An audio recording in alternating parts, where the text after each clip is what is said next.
ये video debunk से ज्यादा एक रोस्ट होने वाला है, सो वॉच एंड एंजॉय।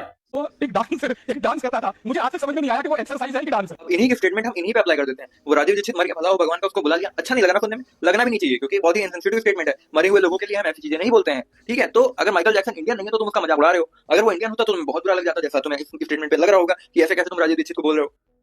अब यहां पर एक स्टोरी है जो इसने कुछ दिन पहले लगाई थी। Shri Ram Bhattacharya ji versus Premanand Maharaj boxing match, sumo wrestling match, long jump, Sanskrit coding. वाह बेटा, ज्ञान पेलने में सबसे आगे और अप्लाई करने में दौड़ के भागे। मतलब ये स्वर्गीय राजीव दीक्षित जी को ज्ञान दे रहा है क्योंकि उन्होंने स्वर्गीय माइकल जैक्सन के बारे में कुछ टिप्पणी कर दी जो महज उनसे 9 वर्ष बड़े हैं।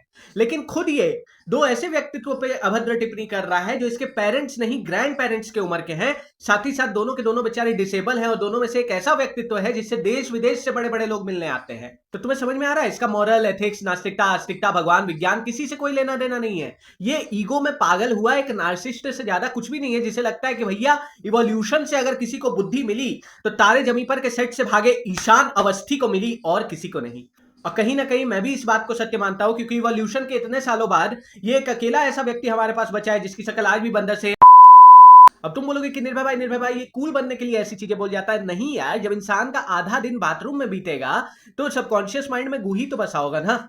क्या कहा, मुझे कैसे पता कि ये आधा दिन बाथरूम में बिताता? देखो, मैंने अपनी क्रिटिकल थिंकिंग का इस्तेमाल करके इसको एनालाइज किया। तो इसकी वीडियो में इसकी बातों को सुनकर पता चलता है कि भैया के दिमाग में कॉन्स्टिपेशन जमा है, तो दिन का 25% तो चला गया वो कॉन्स्टिपेशन निकालने में, बचा 25% तो चेहरे से ही ब्रह्मचर्यहीनता छलक रही है। Oh my God. तो ये सब कोई अच्छी आदत नहीं है। थोड़ा शेव वेव करो, बाल वाल बनाओ, इवोल्यूशन से जो मानुष जन्मा है उसमें से वन को हटाओ, पूरे मानुष बन के नजर आओ।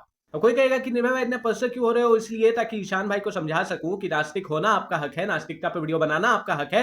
कोई आस्तिक अगर फॉल्स क्लेम करे तो उसको डिबंक करना भी आपका हक है, लेकिन हंसी मजाक के नाम पे ये चीजें करना आपका हक नहीं है। अगर इसको आप भूलोगे तो मुझे फिर आना पड़ेगा।